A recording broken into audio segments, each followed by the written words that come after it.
Bonjour à tous, aujourd'hui plein feu sur Paradise Lost, le biopic sur Pablo Escobar, enfin c'est pas vraiment un biopic mais presque. Film réalisé par Andrea Di Stefano avec au casting Benicio del Toro dans le rôle du narcotrafiquant colombien, Josh Hutcherson, Claudia Trezak et Brady Corbett ainsi que Carlos Bardem. L'histoire, on suit Nick, qui est un jeune américain qui débarque en Colombie avec son frère et la femme de ce dernier. Très vite, il fait la connaissance d'une jeune Colombienne qui s'appelle Maria. Ils vont commencer à sortir ensemble, et en fait, cette Maria est une des nièces de Pablo Escobar.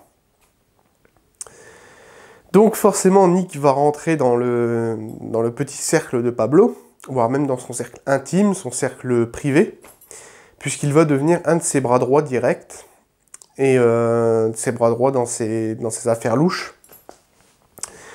Jusqu'au jour où Pablo l'envoie dans une dernière mission, qui sera de cacher tout ce qu'il a gagné, enfin tout ce qu'il a obtenu illégalement. Et Pablo va le trahir et ordonner son exécution. Alors, ce film est absolument génial. J'étais conquis, j'étais à fond dedans du début à la fin.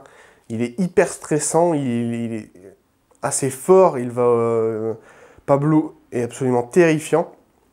L'interprétation de Benicio del Toro est absolument géniale. Il l'interprète parfaitement bien. Il fait vraiment flipper à certains moments. Pablo Escobar est un homme à la fois terrifiant, mais aussi très bien vu par le peuple, puisque durant une période, il s'est lancé dans la politique, et il était vu comme un bienfaiteur par l'humanité, par le peuple colombien, pour toutes les choses qu'il comptait faire.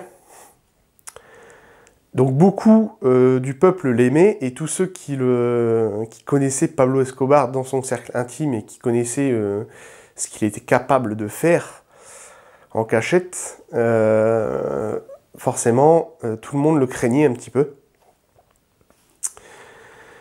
J'ai dit que c'était un demi-biopic, une sorte de moitié de biopic, puisque toutes les informations qu'on a de Pablo Escobar, elles, sont réelles.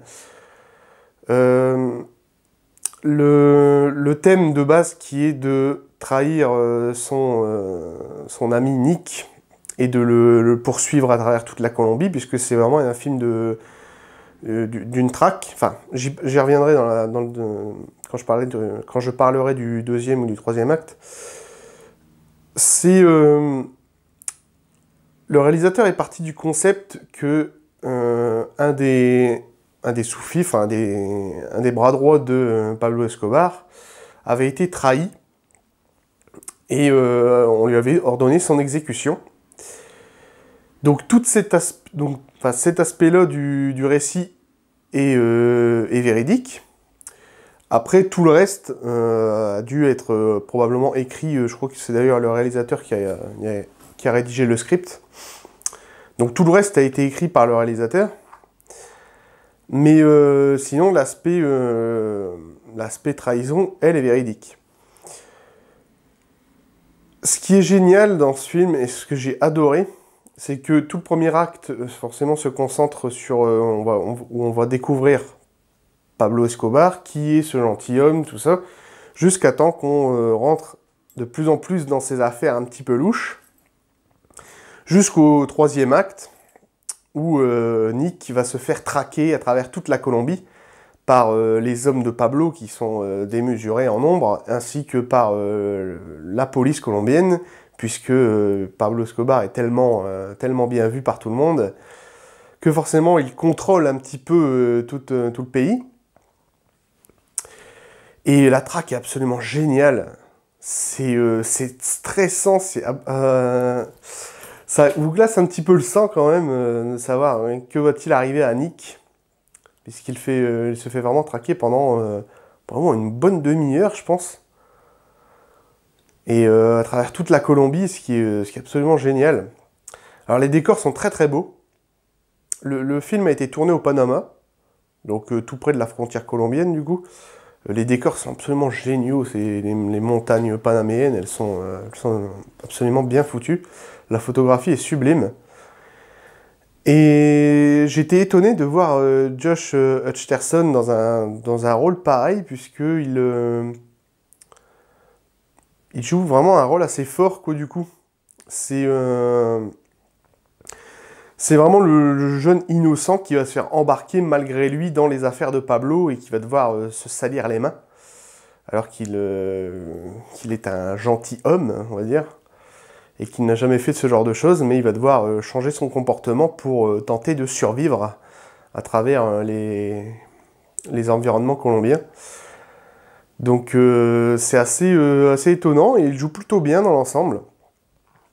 Ça, j'ai rien à retrouver à dire à propos de cet acteur. C'est un très bon acteur d'ailleurs, mais ici, il joue un personnage vraiment un petit peu stressé, un petit peu... Bon, c'est un petit peu logique, mais bon. Non, franchement, ce film est très très poignant. Il part vraiment très fort dans la violence, bien que c'est plus suggéré que montré. La violence est beaucoup plus suggérée, mais elle est très très bien suggérée justement. Elle est vraiment très poignante et dynamique et stressante, c'est absolument abominable. Et franchement, j'ai été étonné du résultat. Paradise Lost est un très bon film, sans nul doute. Moi, j'ai beaucoup aimé en tout cas. Et l'interprétation de Benicio est absolument dingue. Il le joue très très bien. Donc voilà, je crois que c'est à peu près tout ce que j'avais à dire. Je crois que je n'ai rien oublié. Non, je n'ai absolument rien oublié pour une fois. Paradise Lost, je vous le conseille, c'est un très bon film, assez stressant et poignant.